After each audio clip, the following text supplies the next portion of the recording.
Good afternoon, everybody. Hope you're all doing well. Good afternoon, James. Good afternoon, Michelle. Good to see you guys. Today is the day we've finally approached the non-farm payroll. Hopefully, it's going to be a big one. I'm hopeful. We haven't really had too much good evidence as per the last 8 or 9 months of these events have gone. The only event that's actually been a major surprise was the only day that I didn't do it. And now that I'm back again, it's probably not going to work out as we expect, but I'm going to remain forever hopeful that we do get some crazy market volatility and we are able to catch a few decent trades as a result. But I am ready and raring to go. I'm firing on all cylinders and I am looking forward to it. I do think it's going to be a good one today.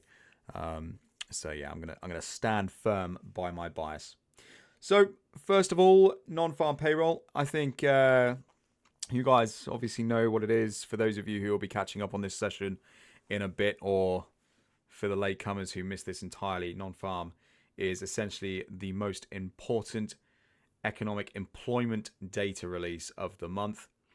And it usually does have a pretty significant impact across multiple markets, your fixed income markets, FX, stocks. And it's basically a really good measurement of the workforce in the United States. If you know, the more jobs that get added to an economy, it means business is growing, business is expanding, and therefore more money is flowing around the economy, and so on and so forth. It's very, very good. With a higher number. If not many jobs are recorded in the NFP, it means that generally speaking, the economy is shrinking and things are cooling off and not heating up, which is usually worse. Now, because of the current state of markets and the market dynamics that we've had since COVID, the cooling off of the economy isn't actually always kind of relayed as a bad thing. The cooling off the economy has actually been taken note as a good thing by investors because we've been riding the inflation wave for so long. It's nice to see things come back down a little bit, and therefore the loosening of monetary policy, inflation levels coming down, interest rates coming down, and that cooling off cycle really taking a hold, because we have been struggling, us in the UK and most likely everyone around the entire world, to be honest, has been struggling quite a lot with rising rates and rising interest, rising rates and rising inflation. So it's not actually at the moment, it's a little bit backwards, the correlation. It's a bit of an inverse correlation that we've had from the data being released to the actual impact of the markets. But I think today, based on exactly where we are as well with the DXY, the dollar index at the moment, let's go up the time frames here, has been sort of teetering off for the majority of the week. We haven't really seen too much from the dollar this week, and I think that's because it's NFP week. You tend to see things like gold and the US dollar, Euro USD, for example, could have been quite rangy and consolatory, all leading up to today's non-farm payroll data. And once that data is released, you know, we should see a bit of an influx of trading volume and manage to get a couple of decent little positions. There is a head and shoulders there. Yes. Well spotted, Coratim. Yes. There is a little bit. And also, not just is there the head and shoulders that we see here, but there is also the M reversal that we have on a 4-hour time frame, which is actually quite good. We've got not really much of a pullback going on at the moment, but we need to see a pullback of the base of the midpoint of the M. This confirms the pattern, and then we should, if we don't have the economic data coming out, obviously, to shake things up, we didn't have a fundamental catalyst, we should see a continued sell-off as a result. But if we do today get the data coming out anywhere near forecast, I expect the dollar is going to have a bit of a bounce. I really do. So getting onto the data then. We've currently got 24 minutes to go before the data comes out. Our trades of the day, or our trading assets of the day, are going to be the USD CAD, the US 30 Dow Jones, and the gold commodity. Those are our three that we're going to be going for. And we are going to be looking at doubling up on some risk, but we're going to look at positions on both sides of the market. And that's very important so that no matter what happens, we can be looking to ideally take some profit away. And even if we do get one wrong, if we get one right, because of the risk management, we're still going to be making a bit of money and coming out on top. It's great when I say it out loud. Actually putting it into actionable ideas is another story entirely. I think history of trading non-farm payrolls, I would say I definitely make money more often than not, but at the same time, it can be rocky. There have been NFP times where we've been whipsawed into multiple positions on both sides of the market, both end up hitting stop loss, and it comes out a bit rocky. I probably wouldn't suggest to follow me on everything. As we go through, I will very clearly say there won't be any ambiguity, but I will clearly say, listen, not sure you should probably, go in on this one or whatever else. Everyone's own financial positions are very different. So of course, I've been growing this account for I say a long time, not really that long to be honest, a year and a half or so. But I've still got profit to burn, if that makes sense, right? So if I lose out on a couple of trades, I really don't give a damn, because next week we'll recover the losses and that'll be that. Everyone's in their own position, so please just take it with a pinch of salt. If you do want to get involved, I am going to issue a blanket position balance cut of 0.05 at minimum. So if you do want to take any of the trades today, they are all going to be 0.2%, which is the maximum level of risk exposure per position that we're going to be going for. Okay, and I just want to make that absolutely clear. 0.2 at maximum.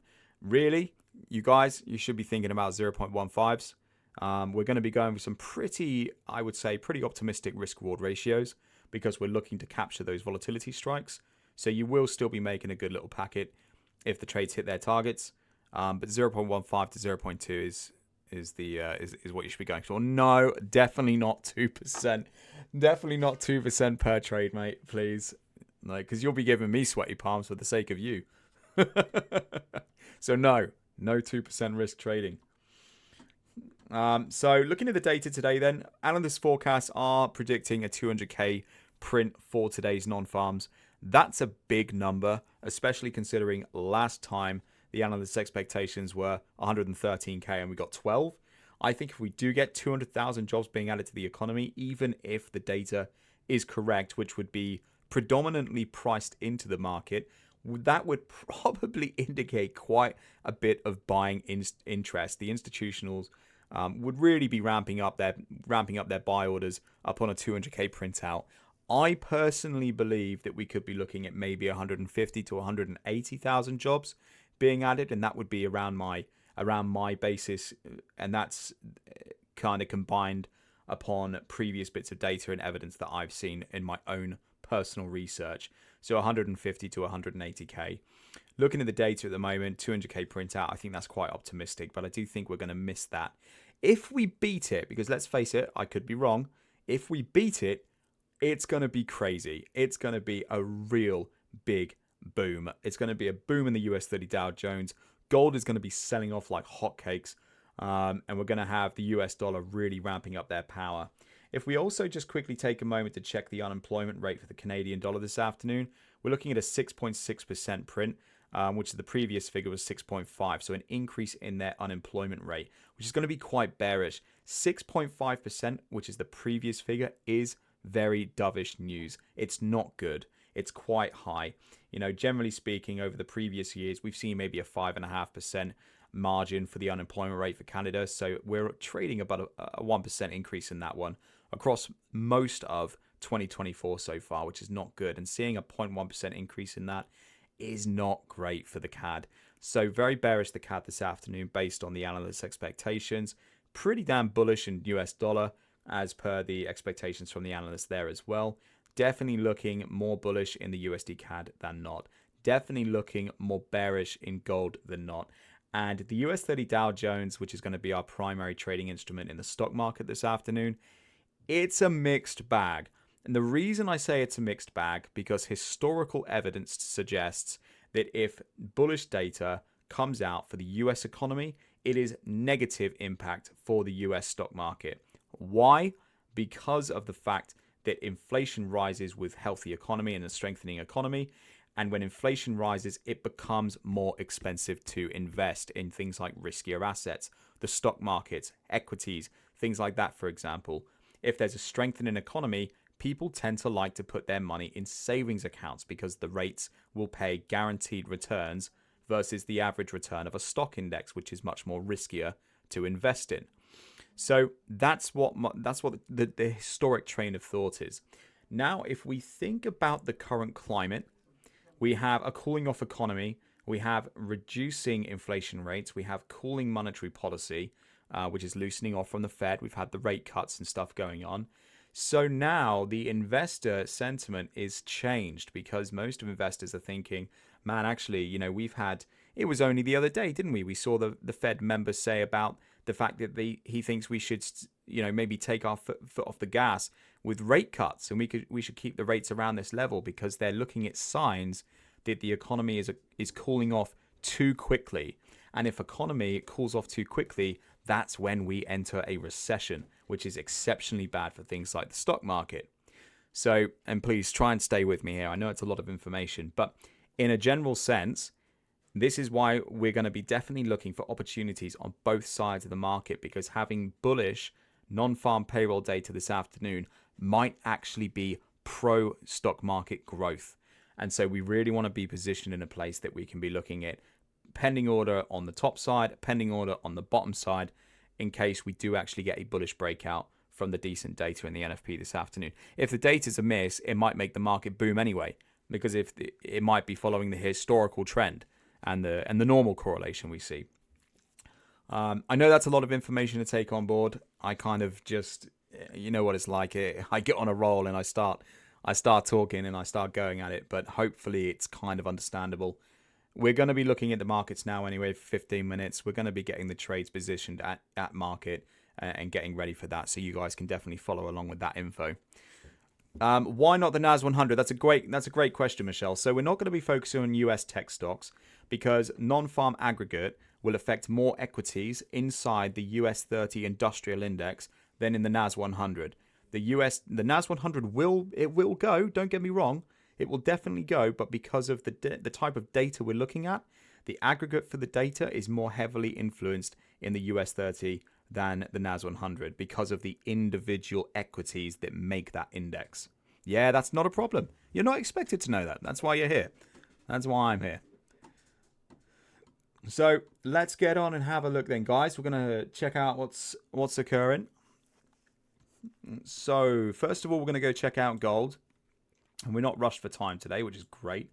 Sometimes I've been starting these non-farm events at 1:15, and then we're rushing to scramble trade ideas. So let's get rid of everything. Nice fresh pair of eyes, nice fresh chart to work with. Gold currently trading in a bit of a consolatory motion. Price equilibrium point here between 26.44 and 26.35.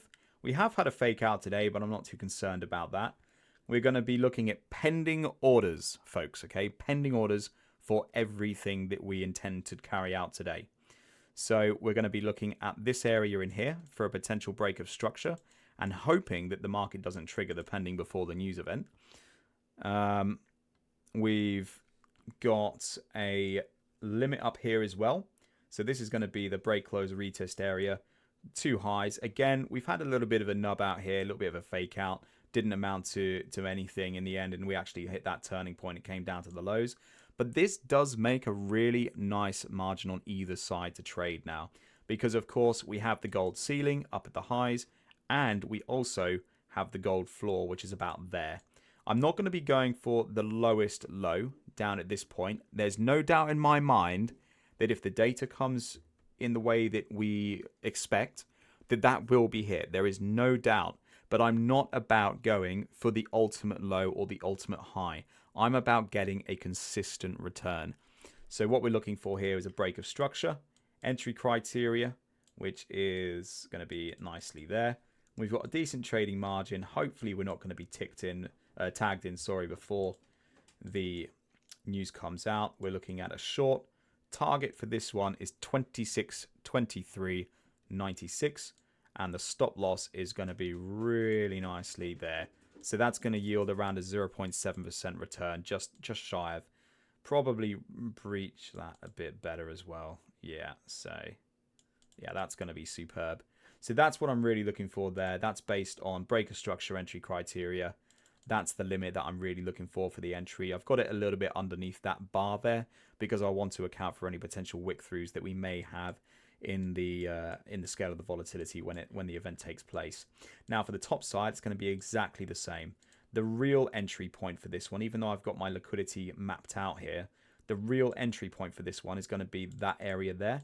So then I'm looking for a long entry, target, and stop loss. And that's going to yield me a 1 to 2.92, which is fantastic as well. Really liking that. And then essentially in between here, we've got our no man's land. So we're now prepped. Either side of the market, we've got good trading opportunity. Gold at the moment is traded at 0.1% daily change from the open. Nothing. This one's ATR can move anywhere from 1.5 to 3% in a single trading day, especially when we have non-farm payroll data. Also, if we look at the daily time frame, we have a look up here. Look at that daily margin. We've been hitting these lows and these highs for days now. This is definitely doable in a single day. So there's no problem, no major technical risk factors to be aware of. We just want to be getting these positions in and then basically waiting for the fireworks to start.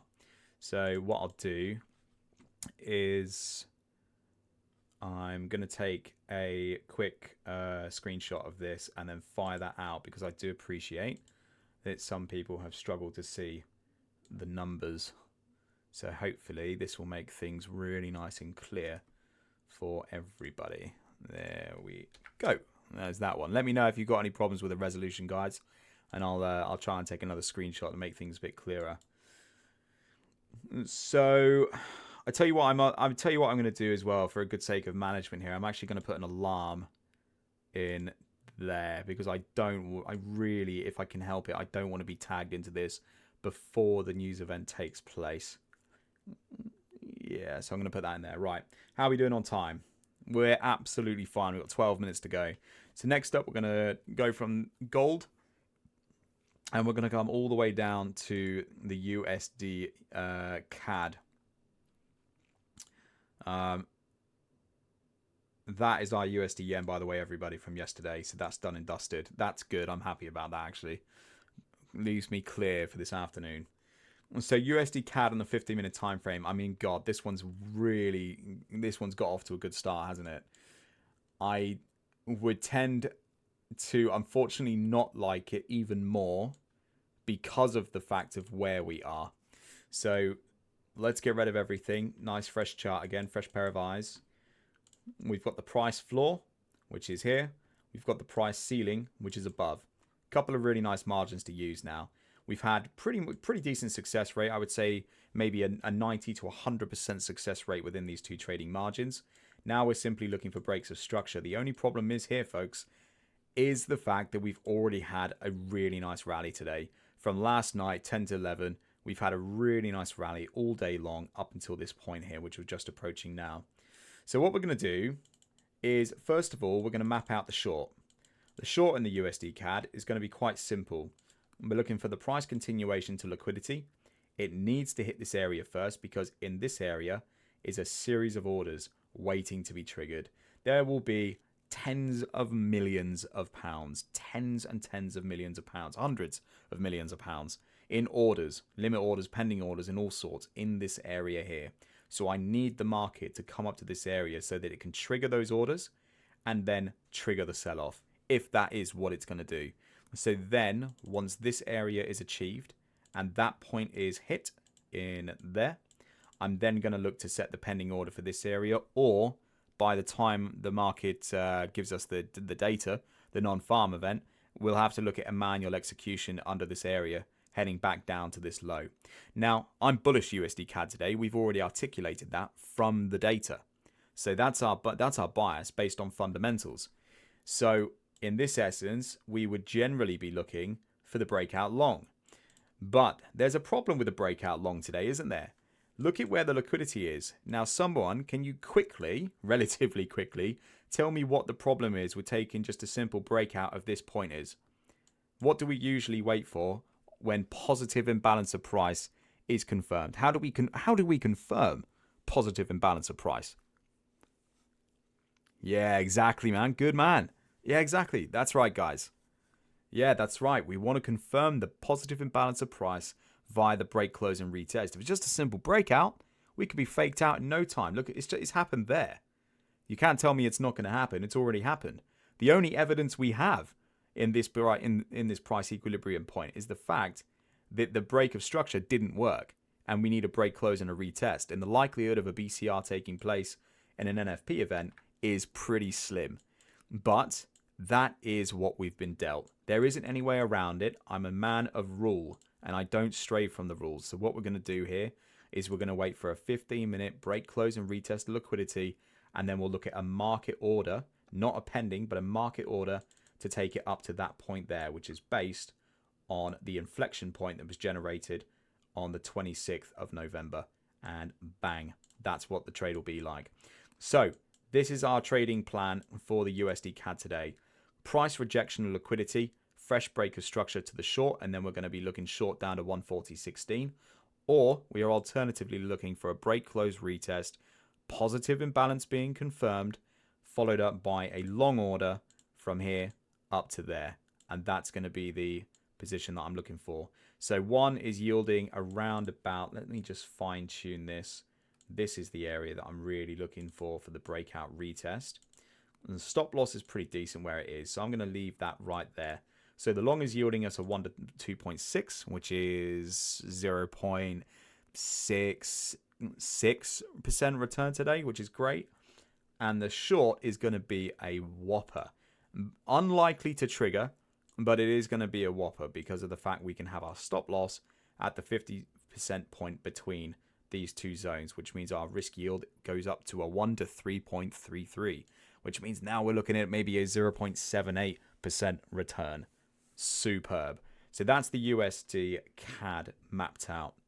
Now we have 7 minutes to go. Perfect time to get onto our US 30 Dow Jones. So the US 30 Dow Jones this week has been trading predominantly in price equilibrium as well. We've taken a couple of really good trades. We've also had a couple of duds. It's been a bit of a mixed bag, but overall we're up, and that's the main thing. The price equilibrium is still holding strong. We have had a couple of fake outs. We've had a couple of fake outs on the top and the bottom, but generally speaking, our range margins are superb. And I would probably see this continue. It is going to be the same state as the USD CAD for this one though, guys. And that's a bit unfortunate for us because it means a breakout retest continuation on the low, which means we're not going to be able to so quickly activate our trades and get exposed to the market. Now, the breaker structure for the long is very, very simple. It's that level there. We break through these highs, we go long. I'm not going to be looking long to the top of the range here because I want to be in and out of the market at a good time. That's going to be the point of my target profit. Why is it the point for a target profit? Because it's a point in price action that has been utilized multiple times as an inflection point. Not the inflection point, but a inflection point where we've had break closes and retests.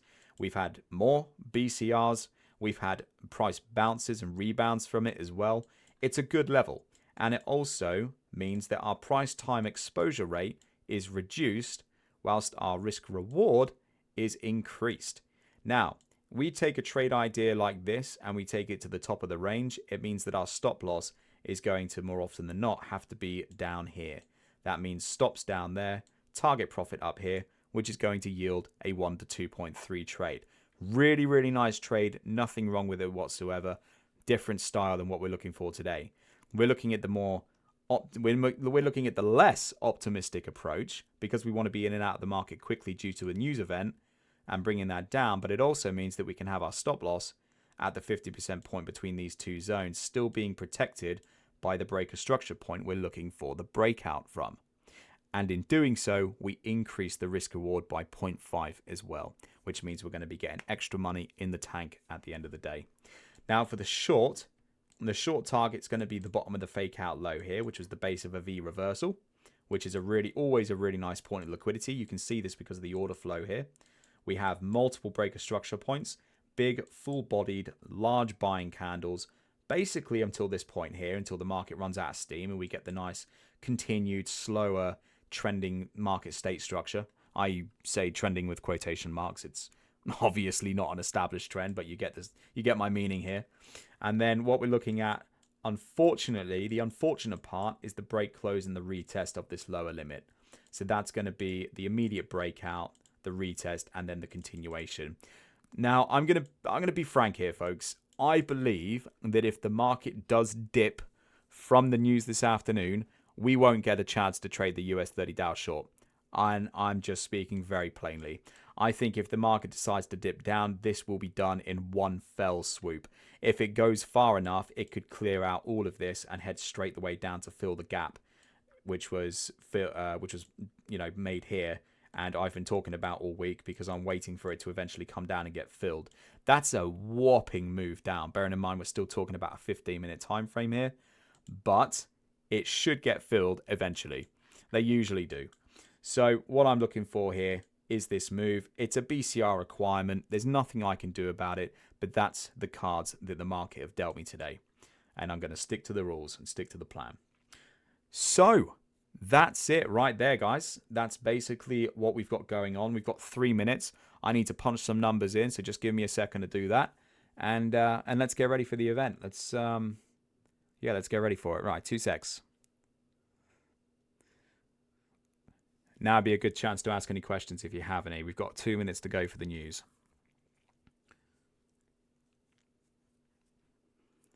See what we can do today. I'm going to have that at 78.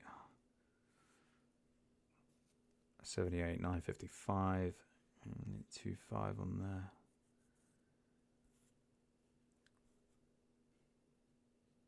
Yeah. And then gold. 26, 5.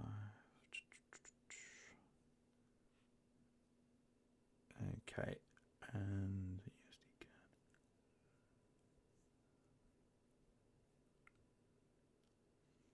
okay. Right, cool. Right, okay. So let me just mark that out better because that's 78, 78, 78.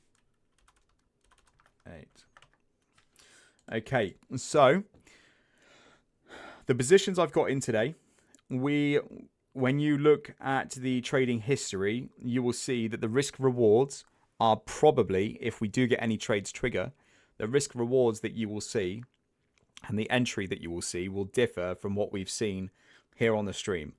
That is because of slippage. Now, I have an incredible broker who is offering lightning execution speeds that costs a great deal. Generally, I don't get affected by slippage whatsoever, but NFP is different. There's a huge volume gap in the NFP events, and the spreads do widen. So, generally speaking, I would say on average, you can expect to take off 0.1 to 0.3 of a risk-reward ratio for slippage. Sometimes it doesn't impact it, but the last couple of times that I've traded the non-farm, it has. And even once to the extent where one of my gold trades, which started out as a 1 to 2.4, ended up being a 1 to 1.7. I kid you not. It was savage. So just be aware that that can happen and probably will. Right, let's go, guys. Let's check out. Okay, we've had a bit of a fake out here. The rest of the pending orders are in, so okay. Had a bit of a spike up. Still not triggered. That's good. Let's have a look at what the data says. Okay, the actual 227. Wow, 227K for the non-farm this afternoon. Big numbers. Unemployment rate of 4.2%, which is actually an increase over 0.1% there as well from the 4.1% prior figure. Unemployment rate for the USD, for the Canadian dollar, 6.8. 6.8. Crikey. Right, orders in for the US 30 Dow Jones. Let's go back to the USD CAD here. So USD CAD at the moment, we haven't made it to the liquidity zone above there, so that's nothing's happening there whatsoever. I am worried about this one because it's already had a price rally today, but we'll check that out in a moment. Gold has had no impact whatsoever yet. Give it time to digest. The money needs to bleed out of the markets. Remember, a lot of this data would have been priced in. It is a beat on the expectation. So I'm thinking that we're probably going to get some short allocation removed and transferred over to the longs. Not necessarily in gold, but in terms of money that was long NFP and money that was short NFP.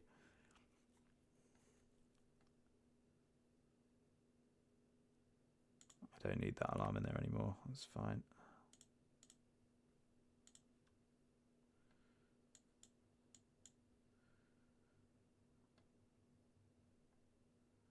Just checking my broker.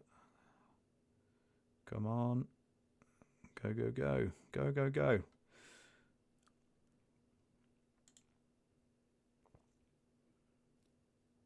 Definitely not the market impact I would be expecting from a beat in the numbers, guys. Yet. Still giving it a little bit of time. It needs 15 minutes to digest. It's always the way. The markets are an oil tanker at sea. It takes a long time to do anything. So just give it a bit of time to digest the data. But definitely not seeing the level of volume that I would expect from a beat in the numbers like this. Let's have a look at our USD CAD. USD CAD is literally not doing anything at the moment. It's starting to come down a bit now. That's fine. Yeah, that's still not in. That's still not gone. Yeah.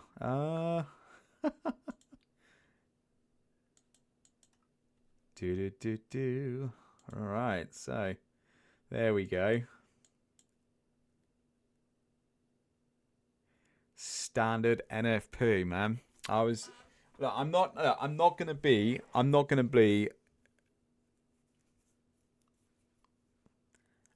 be moaning yet. I'm not gonna be a down and out guy yet about the NFP. Just gonna give it a minute. We've given it 4 minutes, but I'm gonna give it 5. I'm gonna wait until the 10-minute point on the candle and see where we're at, because I mean it's a good number. 227k from a 12k prior figure. I mean it's beat the analyst expectations. It really beat my expectations, and it's yeah, I mean, it's fields away from the 12k prior. I think it's probably because we've had the unemployment rate 4.2, which has averaged things out. Average hourly earnings as well, I'm looking over here at the moment, is not superb. So maybe it's all kind of cancelled each other out a little bit, I suppose. Yeah. And even the USD CAD's not even. It's not even doing anything. What's going on? Gold's not moved. Literally, gold had one little doji. It's not actually done anything. Yeah.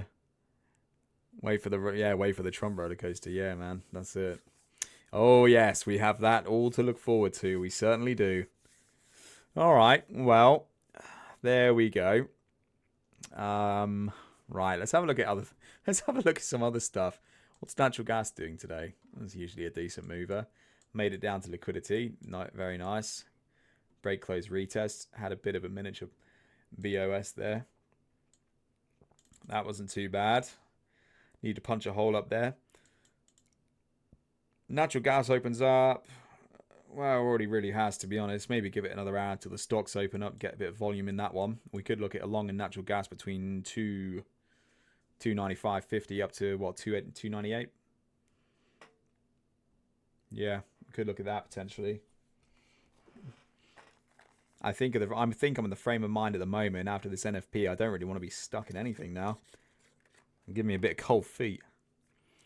Took a long in the USD Swiss, targeting the gap up at around 89.40. Let's check it out, man. Let's check it out. USD Swiss, targeting the gap up at 89.40. 89.40. Right, daily. 89.40 is there.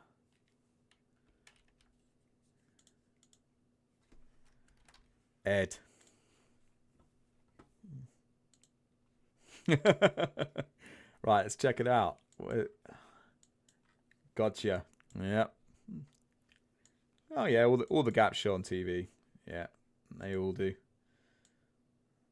So yep, that there. Yeah, that's a distance. That is a distance.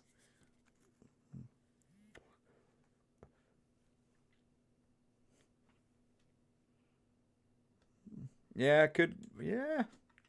Yeah, it's got some work to do. Definitely got some work to do to get back up there. But the most recent place we've come from is the floor. And we're not currently at the ceiling yet. So as far as money flow goes, I think it makes sense. Floor and ceiling, which is situated in there. So, yeah, I think that could definitely be done, because if it's on its way to back to where the money is, the money's up here, and that's just on the way.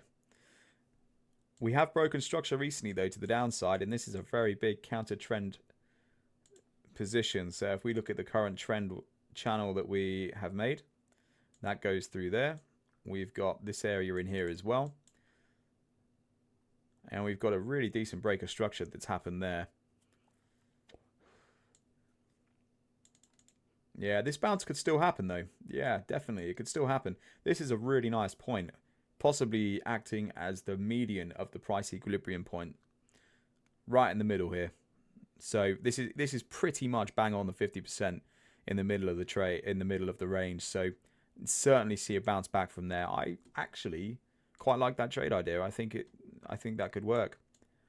Certainly be in it for a while, though.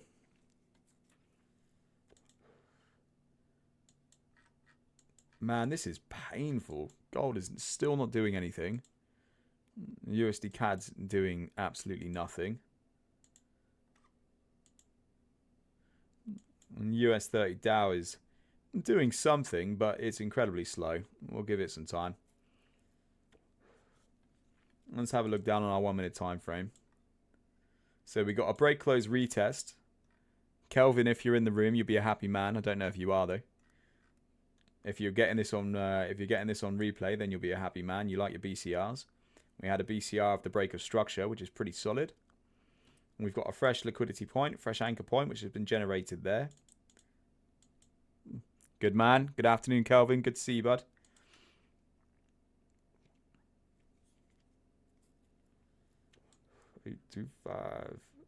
$825.21. 825.21.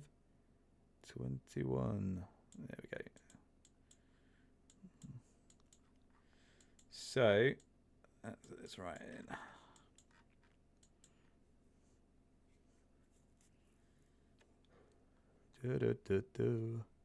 All right. What else? Could hedge some of our asset risk in a US 30. Gold's making some movements. It's just kind of traded in the range at the moment, though, hasn't it? Waiting for that money to find the market, team. That's what we're doing. Waiting for that money to find the market. But yeah, I think you are right. It is a bit of a non-impact event, frankly. Yeah, unfortunately.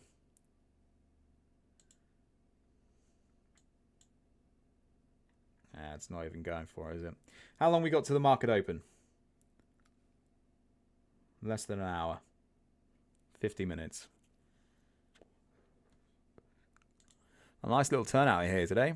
Hey, Sarah as well. I see you there. Hey, Ian. Good to see you, buddy. We got Matthew in the room. All I can do is... Yeah, all I can do is say, sorry, I hyped it up. I always end up doing this. I love the idea of us coming into an NFP event and it actually being really good. And we get some huge trading volume and it's a really action-packed session. I'm forever hopeful, but generally speaking, this is the new NFP. This is all we've been used to now for the best part of a year. I would say even longer, to be honest. Since the employment market's been so so stable in the US, which isn't a bad thing. But since it's been so stable, we're just not seeing the trading volume anymore hit the market from these non-farm events. Every now and again you will, but generally speaking, yeah, not often. Things are stabilizing now, though. I mean, we're almost, what time are we at? 22, so yeah.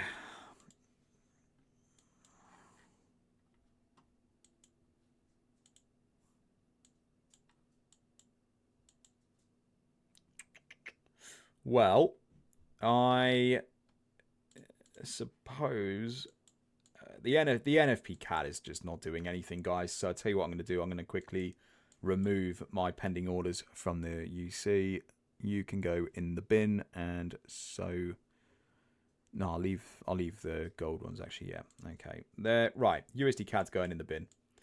So buy. We're not having any of you not farting around with that. Giving back any of the gains that we've had this week. And let's go on a peruse of the rest of the trading assets. So oil, first of all, was a pending order that I removed earlier on today. And that is because we did hit the target area. Finally, we hit it here. And then it just broke underneath. So that was that one gone.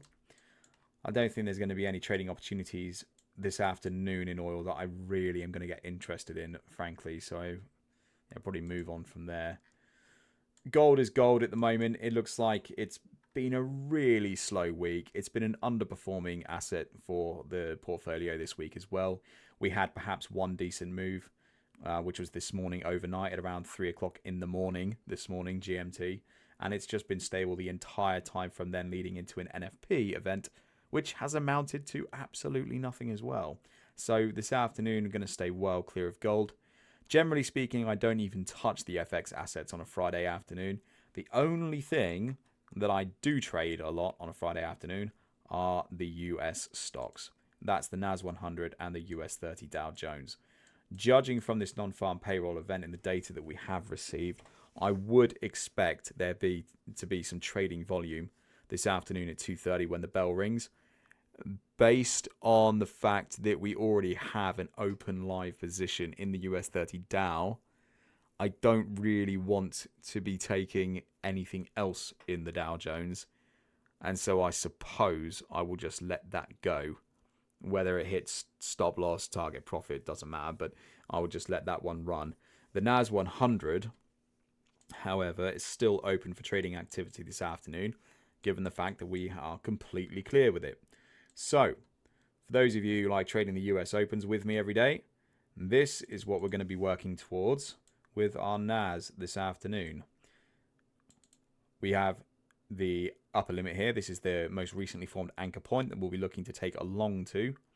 And the short target for our shorts this afternoon will be there, based on this inflection point, which is the largest inflection point in this counter trend wave we've had so far.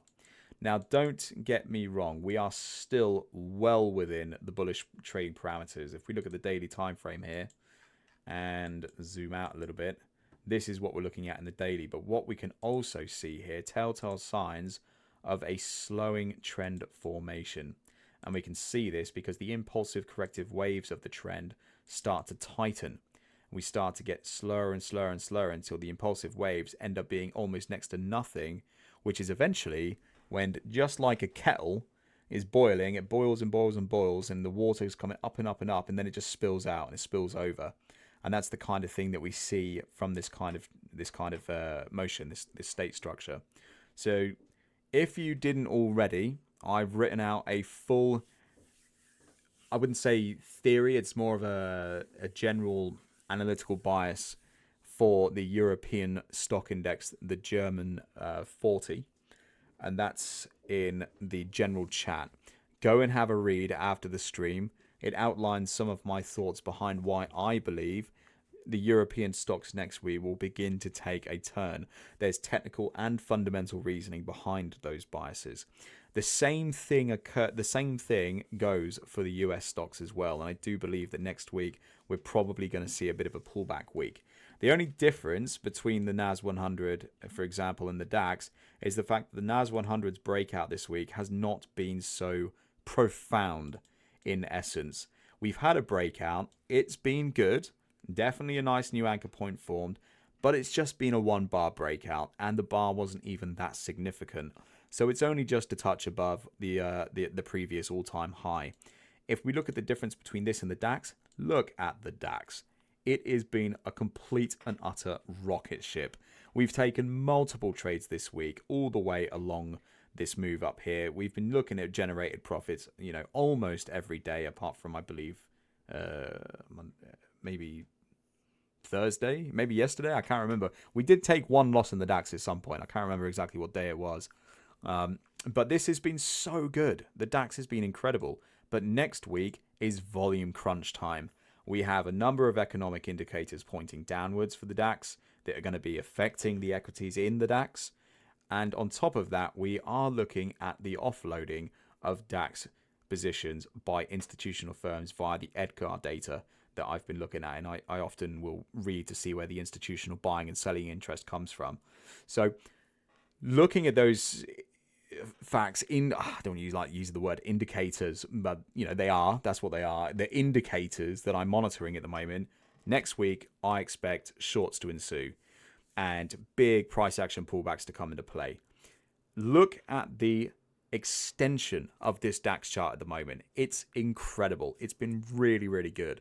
But generally speaking, when we get big moves like this, we will often see big price action pullbacks down the other side. I'm not saying that's it, guys. We've reached a turning point here for the DAX. What I'm saying is we will have a very, very healthy, constructive feedback,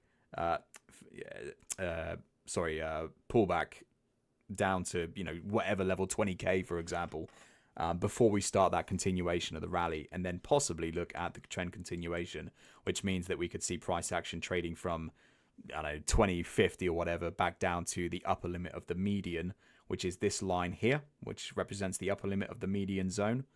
And that's where I would expect the DAX to be trading to. And that would perfectly correlate with a roundabouts retest of this point of liquidity, which is there. So if we get the price action pullback next week, we come all the way down, we may be able to see maybe, 20K, maybe 1980 to 20K. Yeah, thanks, James. Yeah, I'm glad you liked it, man. Yeah, glad you liked it. So that's what I'd be looking for. And I think we'll probably get those miniature versions bleed out into things like the NAS 100 in the US 30 as well. So anyway, as per our trading plan this afternoon, this is essentially what we're looking at. So high up here, low down there. This is the long target. This is the short target. The trading parameters are going to be based on breaks of structure today, but they are market orders, not pending, not limit, market orders. And the break of structure point for this, I'm actually not going to be utilizing the high from the NFP move. And I'm going to be utilizing something from the previous series of price action that wasn't as a result of any fundamental catalysts. So, for example, if I'm looking here for decent break of structure levels, then I'm probably going to go for something like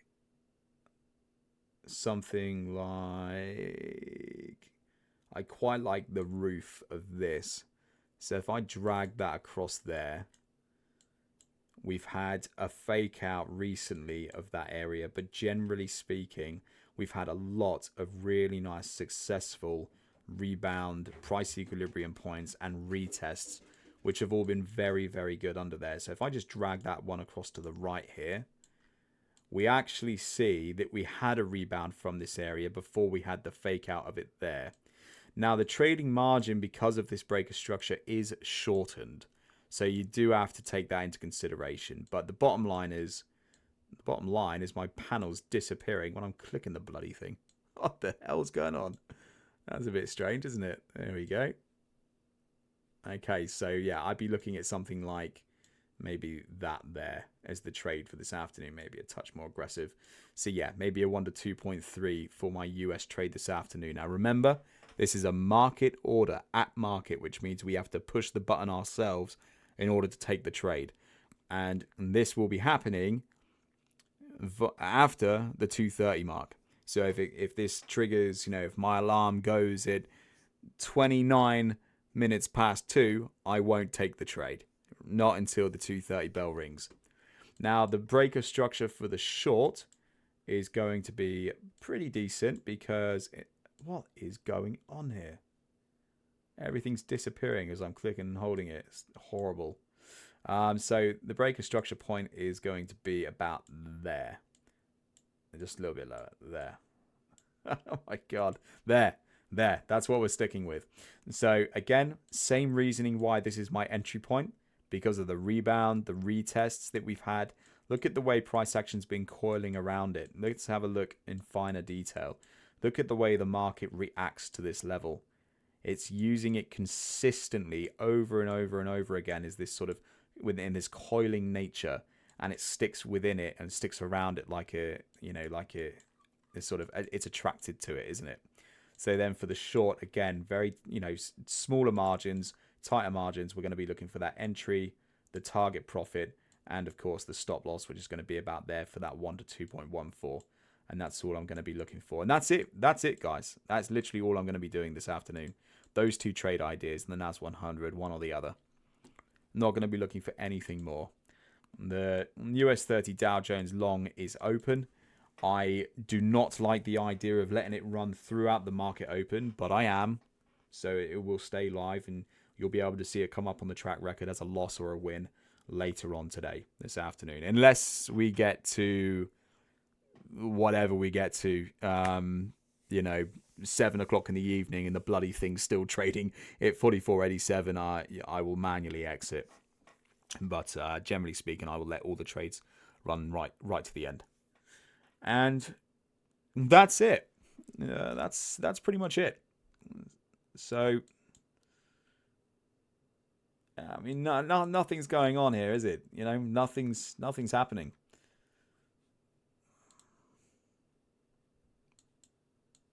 Wow, okay, USD CAD decided to come out and play. What we got? We got a break, close, retest on the 1 minute time frame of this liquidity point. Oh, team. Yeah, so what's that gain now? 0.46%, which is about 0.65% underneath its ATR. Definitely has the room to go.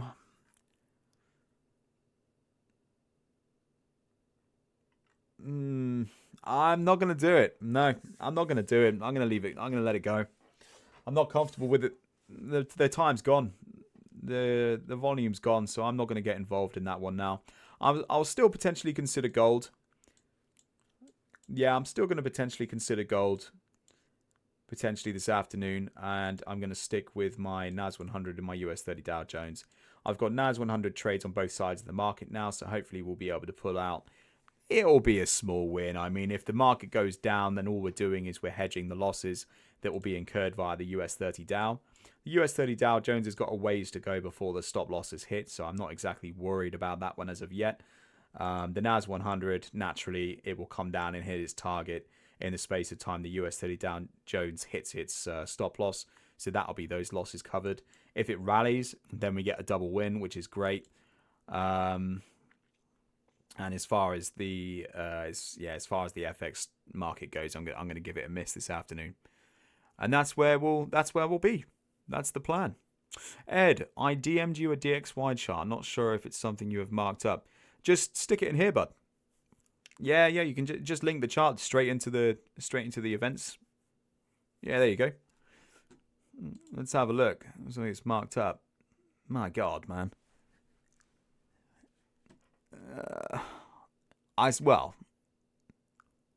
Yeah, I do like that ascending. Yeah, I do like that descending level, definitely. A break, close, and retest of the upper limit of maybe a tripwire style level, isn't it? Let's have a look. Daily.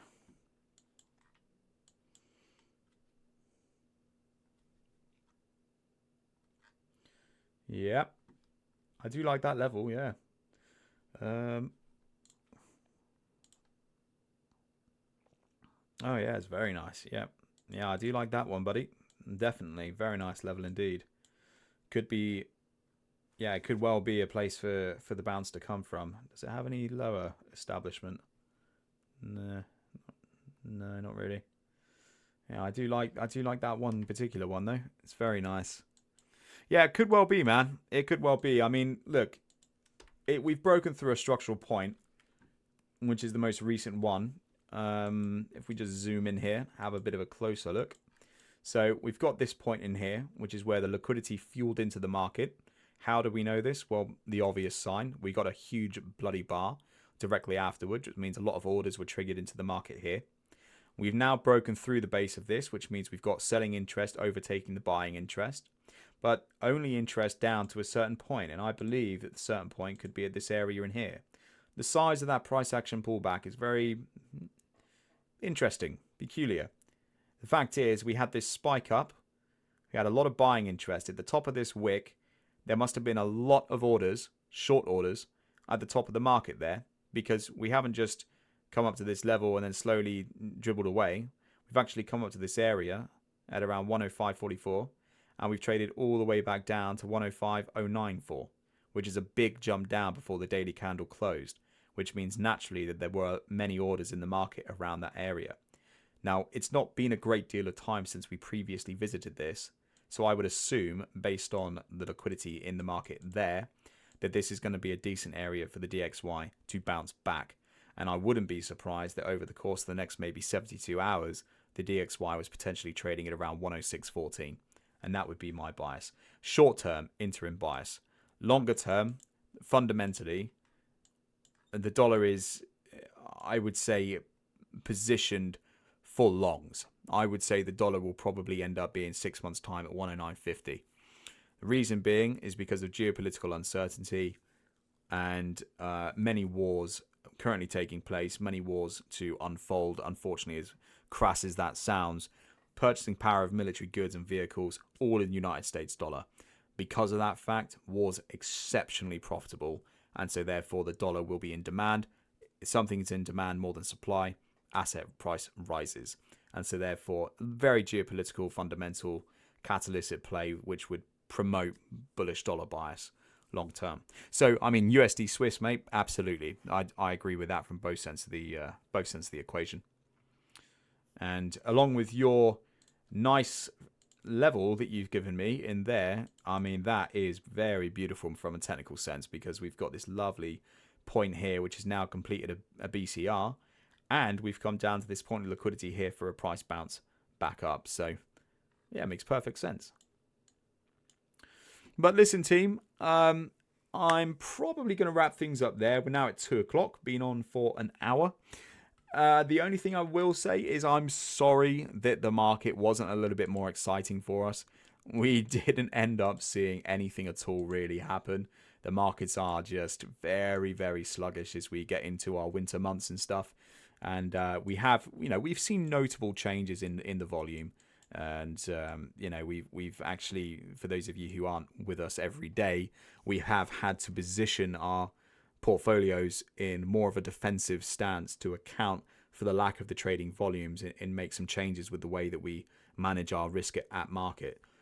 In doing so, we have been very successful in navigating the current market dynamics, which has been good. But it also does mean that when we come to these news events and stuff, it sometimes doesn't play out. And today's just another one of those instances where we haven't really seen the volume come through. But that being said, I've still very much enjoyed my time on here today, speaking with everyone and filling you in on what's going on and that kind of stuff and answering your questions. So I'm going to wish you all the best of luck for this afternoon's trading session. I hope you have a fantastic weekend this weekend as well, making the most of it with your friends and your family. And I look forward to catching up with you on Monday, where we do it all over again. I am going to be in the room. I'm going to be, here trading live this afternoon as well. So if you've got any questions or anything else, please feel free to fire them away. I love questions. I love getting stuck into it. So hit me up if necessary.